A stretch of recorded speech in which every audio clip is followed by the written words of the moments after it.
Good morning, all you cool cat mathematicians. Today, 2-3, we're using models to add and subtract decimals. A little comic here for you to start our day off in math.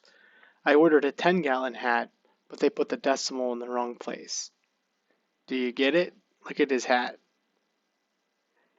Just to kind of show you what he means by there. If he has a 10-gallon hat and say they put the decimal point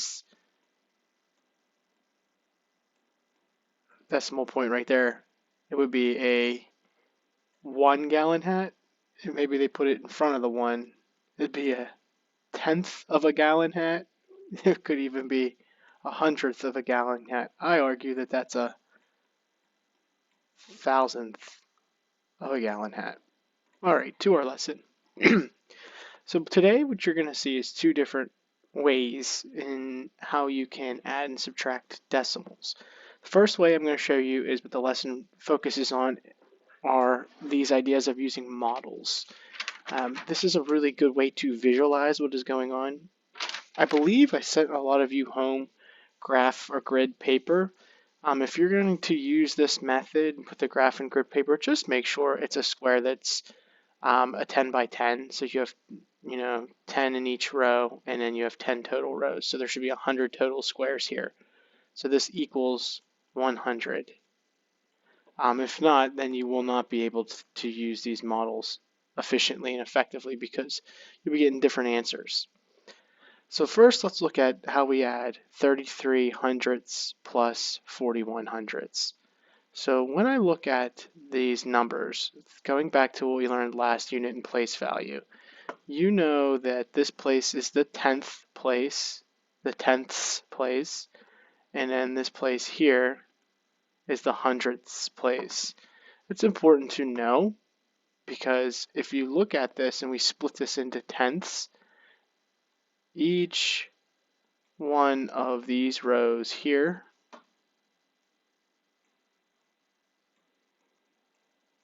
are worth 10 blocks, but there are 10 total rows. So one of these lines is a tenth. But if we looked at the hundredths,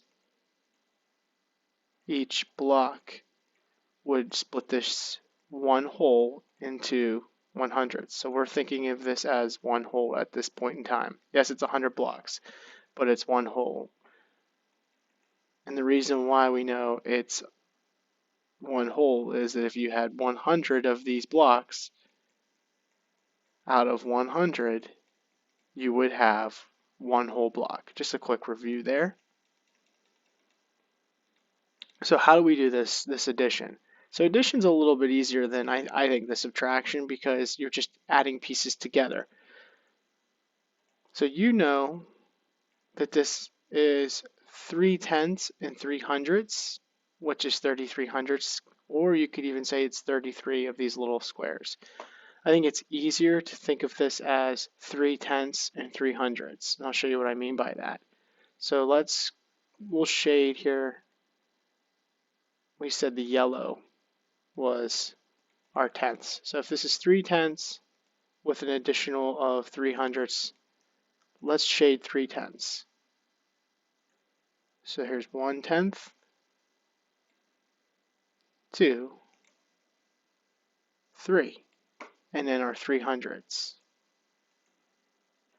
1, 2, 3. If you counted these squares, there would be 33 total hundredths in your 3 tenths plus your 3 hundredths. Because each of your tenths are worth 10. So now we have 41 hundredths. So you could count 41 squares, but I find it easier to just count my tenths first. So there's 4 of them, and then that one there, the 100ths. So looking at that, how does that tell me what I have? Well, now that you have modeled it, you could put it together and add it together. So if I'm counting this, I have 1 tenth. Let's make it nice and red so you can see. 1 tenth, 2 tenths, 3 tenths, 4 tenths, 5 tenths, 6 tenths, 7 tenths. So I have 0.7, 7 tenths, and 1, 2, 3, 4, 4 hundredths. I have a total of 74 hundredths. There's a bunch of different ways you could do this. Like you could just add your tenths first. I could have done 7 in a row here and then added my 4. There's also the traditional algorithm, which I'm going to show you now. When you're doing the traditional algorithm, line up your decimal points. So I would have 0.33 or 33 hundredths plus 0.41 or 41 hundredths. And then it just becomes an addition problem like you've been doing for a long time. 3 plus 1 is 4. 3 plus 4 is 7.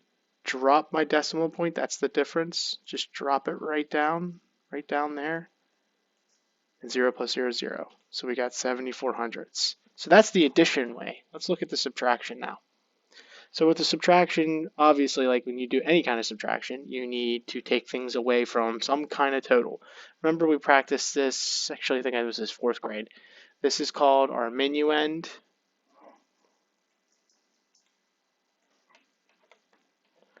And then the next numbers are subtrahend. Just some vocabulary review for you. So we're always going to have a minuend and a subtrahend. So you want to put your minuend, or the bigger number, into your grid first. So let's use the same strategy we did last time. I'm just going to do it all in one color this time. Keep it dark blue. We have 79. So we have 79 of these total squares, or 7 tenths and 9 hundredths. So there's 1 tenth, 2, 3, 4, 5, 6, hands cramping, 7.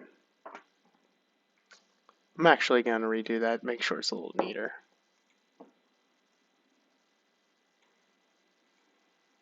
Whew, I can't drive straight.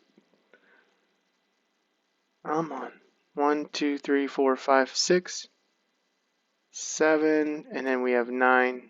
1, 2, 3, 4, 5, 6, 7, 8, 9.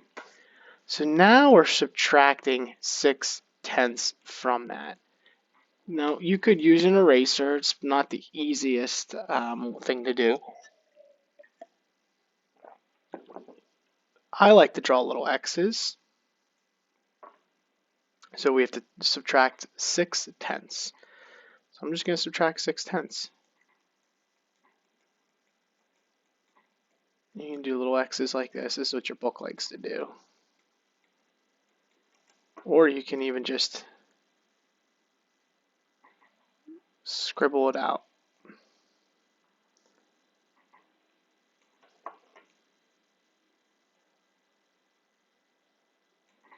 One, two, three, 4, 5, 6. And I'm doing it a little bit quicker because of time's sake for our mini lesson. I would argue that you need to tend precision here a little bit more. So I'm just going to kind of shade out those 6 so you can't see them.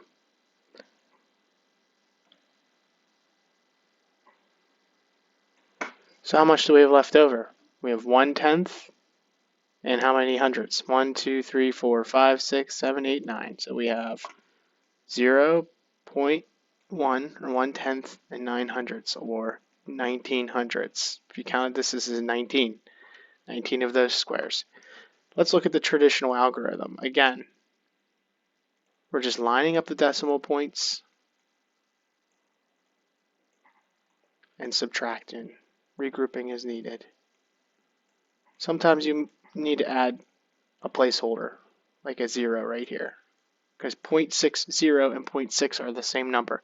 60 hundredths is the same as having 60 tenths. If you had 60 of these blocks, you would have 60 groups of 10. 9 minus 0 is 9. 7 minus 6 is 1. Drop my decimal point. And my 0. 0.19. Same answer. Same difference.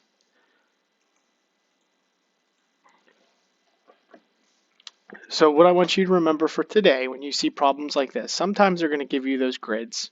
You can use a grid if you have the grid paper I sent you at the very beginning of the school year. I think I sent everybody a little tablet of it for this reason.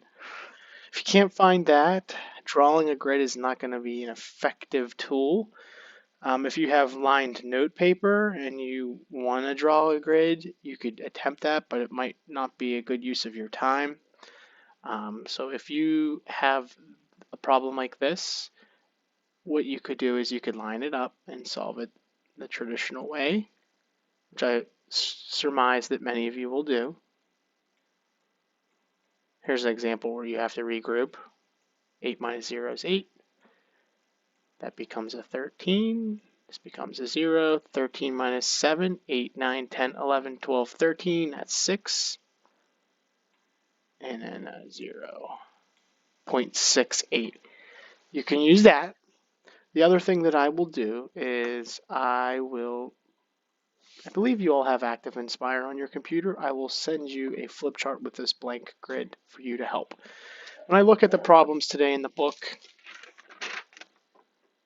it looks like most of them have the grid available for you except for the first couple.